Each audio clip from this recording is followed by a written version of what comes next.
હું જોવો છો ભોળા દાદા? હમણાં બા આમાં આવડું મોટું પાકલ પોપૈયું હતું કોક તોડી ગયું. હવે ભોળા દાદા ખાવાની વસ્તુ છે માણા લઈ ગયો એમાં શું થઈ ગયું? તે માણાને નતું ખાવાનું, મારે ખાવાનું હતું પોપૈયું. અને તમને ખબર તો છે તમારી વાડીમાંથી પૂછ્યા વગર કોણ લઈ જાય? કોણ છે? સમજી જો મમરાભાઈ. બકોડા તો આ બાજુ આય તો. હું ઓય બાપા તું પોપૈયું તોડી ગયો ને? કોણે કીધું? ઓય બાપા હજી પાછો પૂછે મને કોણે કીધું યા? હવે જવા જો ને વાત. ગામમાં 500 રૂપિયાના અવડા છોકરા ફડક્યા ફોડે ઈ કકડાટ નથી કરતા ના. એક પપૈયામાં તો કકડાટ કરે. મમરાભાઈ કાંઈક સમજાવો ને. એ ભોળા દાદા એક પોપૈયામાં હું તમે કકડાટ કર્યો? જાવા દો ને વાત. બકોડા તું હું આવ્યો? એ હું છે ને 2000 રૂપિયા ઉછીના લેવા આવ્યો.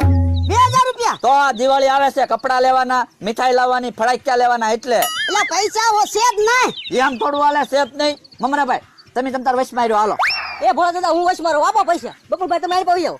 આપો ભોળા દાદા હાલો હું વશમાં. શું કામ? પૈસા આપો ને હું વશમાં રહું એમ. આ બાજુ જાઓ તો તમે.